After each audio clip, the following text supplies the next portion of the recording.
Hello and welcome to the torch firing silver clay masterclass. So in this masterclass I'm going to show you how to use a simple blowtorch. This is kind of a blowtorch which is used for creme brulees in the kitchen. You can get some which are specifically for silver making as well. It's a butane blowtorch, so you fill it up with butane. I'm going to show you how to fire fine silver clay with a blowtorch like this at home.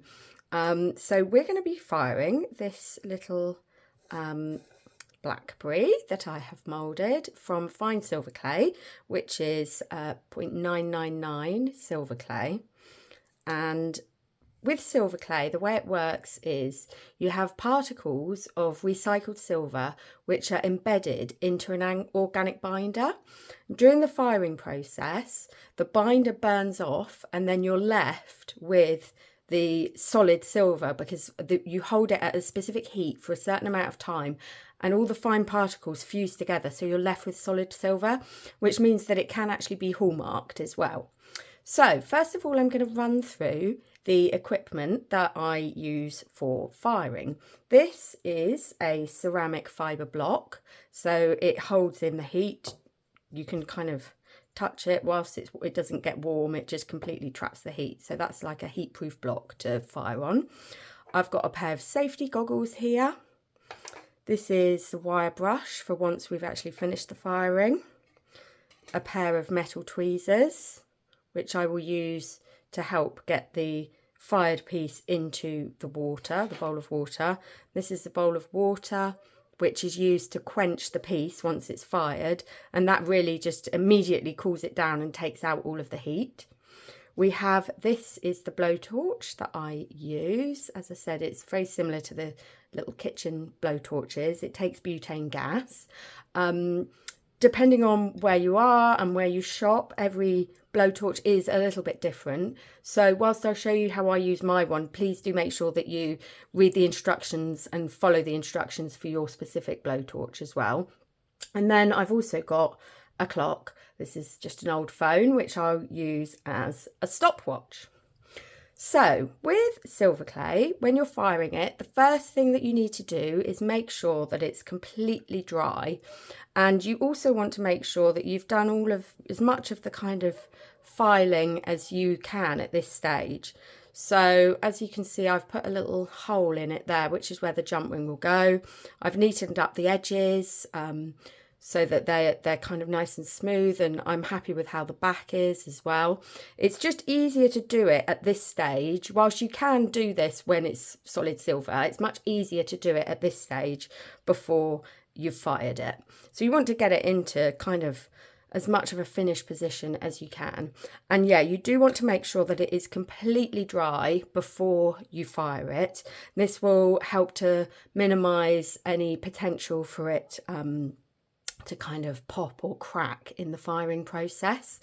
The silver clay, you can dry it overnight. You can also use a hot plate. Depending on the size of the piece, it can take probably around 20 to 30 minutes. You can dry it on a very low oven heat as well. So yeah, it's just really important that you make sure it's completely dry. One way you can tell when you've dried it is you can get something like a glass or metal and take your piece and put it against it like so, and if there's any condensation left when you do that, it means it's not completely dry and it needs a longer drying time. So I'm going to get myself ready to start firing. I'm going to move these out of the way for the moment. So with the silver clay, you can fire anything with a torch. The manufacturers say up to 25 grams can be torch fired. It does really depend on the size, with the shape of the piece that you're making, as to whether it's recommended to torch fire or to fire in a kiln. If you've got something that's got lots of different layers and is very high and complicated, it might be better to fire that in a kiln. And likewise, if you've got something which is, 25 grams spread over a really large area, a really thin flat piece, again, that would probably be better to fire in a kiln, because when you're firing with a torch, you want to make sure that you keep the piece heated at an even temperature throughout the whole firing process. So, the manufacturers also have kind of specified the time that you want to fire it for.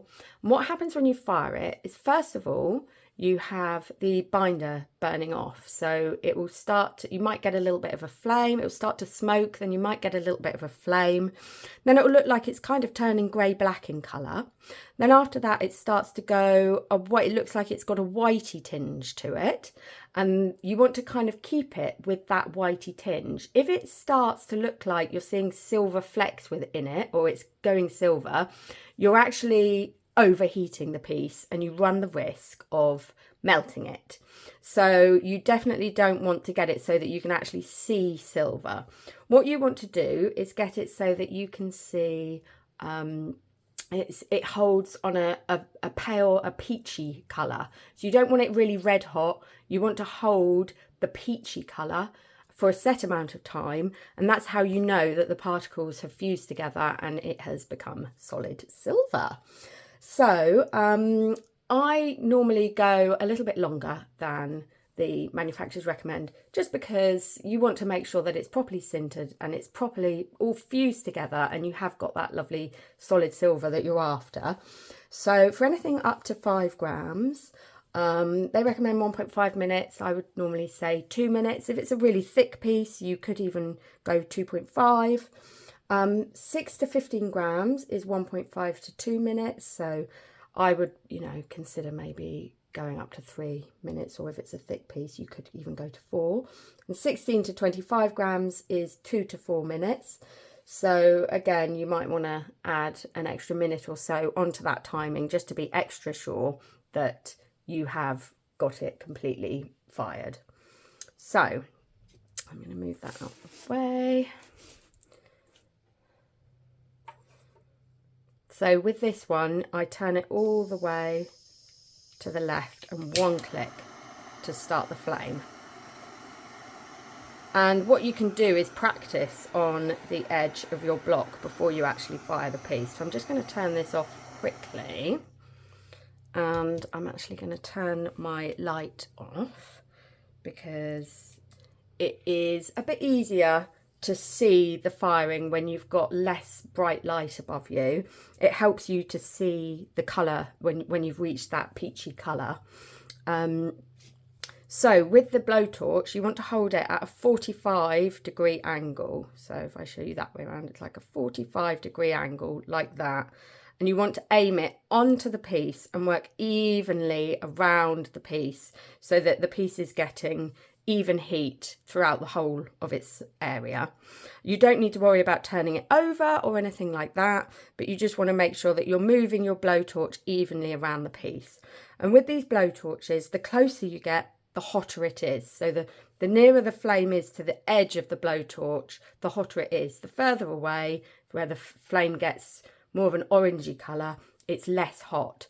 So you will want to be holding it around 5 centimetres from your piece. You might find that depending on what colour it is, if it starts to go really, really bright red, you want to move it a little bit up. If it's not quite glowing enough, you might want to go a little bit closer. This does also depend a little bit on how much gas you've got in your torch and how strong the flame is. So I would definitely say it's almost like you're having a little bit of a dance with the flame, and you're kind of moving it millimetres up and down just to make sure that you're holding it at the heat that you want to hold it at. So I'm going to turn it on again. And as you see, if I move it closer, it's getting a lot hotter. Further away, it's less hot. The first thing I'm going to do is start working around the piece in an even fashion. And I'm making sure that the flame is kind of going across the piece of silver clay. You can see it's beginning to go dark colour. We've got some smoke. And here's the flame. So if I move that away, you can see it's now flaming. That is the binder burning away. And what you might see as well, you can see there's like a dark ring around the edge of my piece. So silver clay has a shrinkage of 10%. So you will find that your pieces shrink by 10% when you fire them. So I'm going to keep working around this evenly, like so. Make it a little bit darker again so you can see the glow. So now there, it's beginning to glow that nice peachy colour. So I'm going to press start on my stopwatch. Now this little one weighed 3 grams. So I am going to do this for 2.5 minutes. And you just want to make sure that you hold that nice peachy colour for 2.5 minutes. If it starts to get too hot, then move your flame away and turn it off. And if it's not glowing, like you can see it stops glowing quite quickly, you might want to go a little bit closer.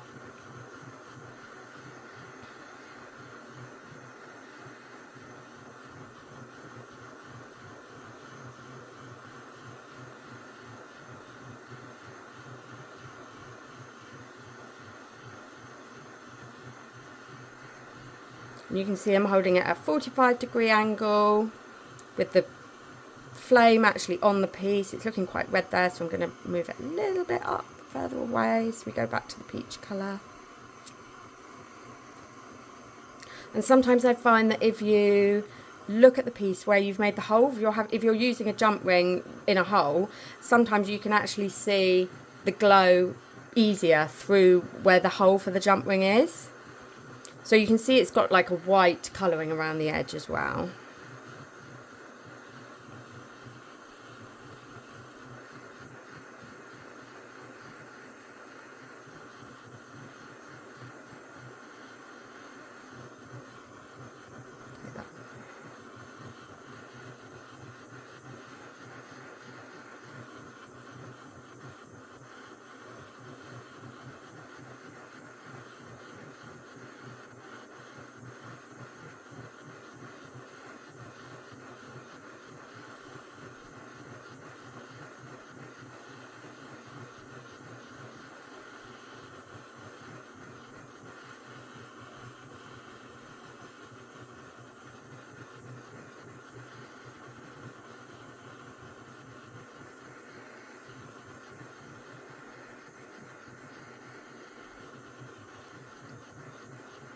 So we're coming up for 2.5 minutes now.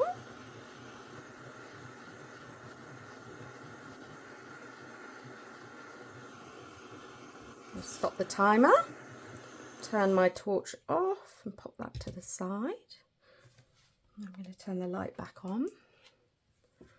So this will now be completely solid silver, and what we're now going to do is quench it in a bowl of water. So you want to make sure you use your tweezers, and remember it is very, very hot at this point, so don't feel, you know, sometimes you kind of don't think and you go in to touch it, but just make sure you don't do that. And you can pick it up with your tweezers and pop it into the water, and often it has that little pop that we hear. Once it's done that, it's quenched, so it is completely cooled down, and it's all right for you to fish it out and just use a piece of tissue to dry it. And then the magic happens.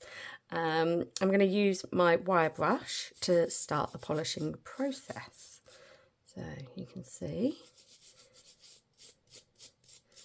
it's already taking off that white coating, like the white residue that's left from firing, and you can already see the silver underneath. Let's do the bottom as well.